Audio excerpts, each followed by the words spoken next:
လာပါရှင်။ရန်ကုန်ခေတ်သစ်သတင်းဌာနကနေသတင်းများကိုတင်ဆက်ပေးသွားမှာဖြစ်ပါတယ်။အခုပထမဆုံးတင်ဆက်ပေးမယ့်သတင်းကတော့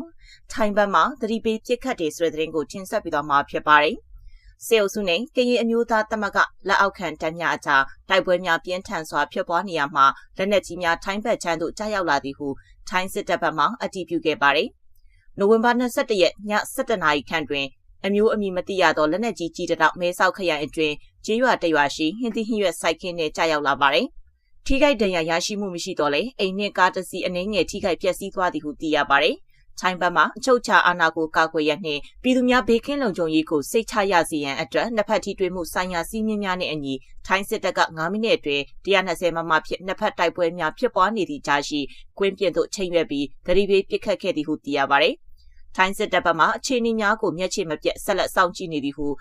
Straits Times သတင်းတွင်ပါရှိခဲ့ပါတယ်။ဘင်္ဂလားဒေ့ရှ်နယ်စပ်ပတ်တွင်လည်းစစ်အုပ်စုတပ်များနှင့် ARSA တို့ပူးပေါင်းပြီးအာရကတပ်တော်နှင့်တိုက်ပွဲများဖြစ်ပွားနေ၍နယ်စပ်တစ်လျှောက်မိုင်းပေါက်ကွဲမှုများလမ်းလွဲဝင်လာသောကြီးများပင်လယ်ပြင်တွင်ရေလုသားများအဖမ်းခံရခြင်းများကြောက်လန့်တကြားထွက်ပြေးနေသောရိုဟင်ဂျာများဒဏ်ရာရပြီးစေဝါကုသရန်ရောက်လာသောလက်နက်ကိုင်များသည်နေ့စဉ်လိုဖြစ်ပွားနေသည်ဟုဘင်္ဂလားဒေ့ရှ်ဘက်မှတာဝန်ရှိသူများကပြောကြောင်းလည်းသတင်းတွင်ပါရှိလာပါတယ်။မြဝတီရှိအွန်လိုင်းငွေလိမ်ကိုင်းများနှင့်ပတ်သက်၍ Rider သတင်းဌာနမှသတင်းရင်းမြစ်နှစ်ခုအားကိုးကားဖော်ပြရာတွင်စစ်အုပ်စုဘက်မှတာဝန်ရှိသူများက BGF နှင့်တွေ့ဆုံပြီးအဆိုပါကိုင်းများကိုမဖြစ်မနေဖြိုခွဲရန်ပြောခဲ့သည်ဟုဆိုပါတယ်။အမေရိကန်အဖွဲ့မှမိမိတို့ပိုင်တဲ့အတွင်းဝင်ရောက်ပြီးစုံစမ်းစစ်ဆေးမှုများပြုလုပ်လာမည့်အရေးကိုအဖြစ်မခံ၍မဖြစ်ဟုစစ်ဘက်အရာရှိများက BGF ကိုပြောခဲ့ပါတယ်။မိမိတို့ပြဿနာကိုမိမိတို့ဘာသာဖြေရှင်းရမည်ဟုလည်းဆိုပါတယ်။ထိုအမိန့်သည်၎င်းတို့ဆရာသမားဖြစ်သူမင်းအောင်လှိုင်ထံမှညွှန်ကြားချက်ဖြစ်သည်ဟုနိုဝင်ဘာ16ရက်နေ့တွေ့ဆုံရာတွင်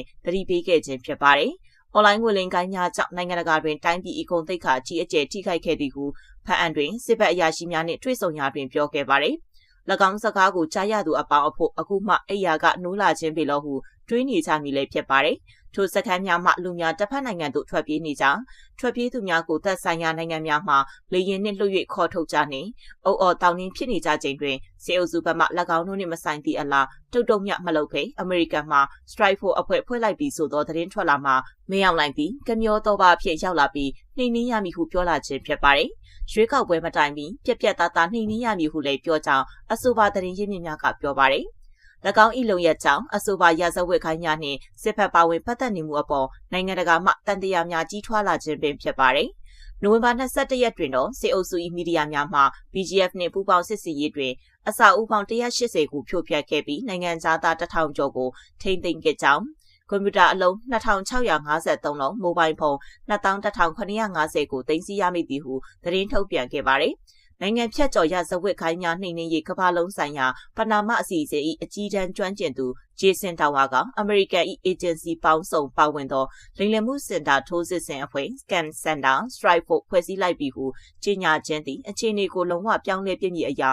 Game Changer ဖြစ်သွားခဲ့သည်ဟုပြောကြားခဲ့ပါတယ်။ကမ္ဘာအင်အားကြီးနှစ်နိုင်ငံစလုံးကတွန်းတွန်းတိုက်လှုပ်လာ၍စစ်အုပ်စုနှင့် VGF တို့အကြက်ရိုက်သွားခဲ့သည်ဟုလည်းဆိုပါတယ်။ယခုအခါနိုင်ငံတကာအတိုင်းအဝန်းမှအွန်လိုင်းငွေလိမ်ခိုင်းများသည်ကမ္ဘာလုံခြုံရေးကိုချိန်ချောက်လာနေမှုအဖြစ်သဘောထားလာပြီးစုပေါင်းဖြည့်ရှင်းရန်ကြိုးစားလာနေသည့်အဖြစ်ကိုစစ်အုပ်စုမှတနေ့တခြားရှင်းလင်းစွာသဘောပေါက်လာနေသည်ဟုလည်းပြောခဲ့ပါတယ်။ပြည်သူတို့၏တရားတော်စစ်မုတ်ချအောင်ရမည်။ကျမရဲ့သတင်းတင်ဆက်မှုကိုဒီမှာပဲရနာခွင့်ပြုပါရှင်။အားလုံးပဲရှင်လန်းချမ်းမြေ့ကြပါစေရှင်။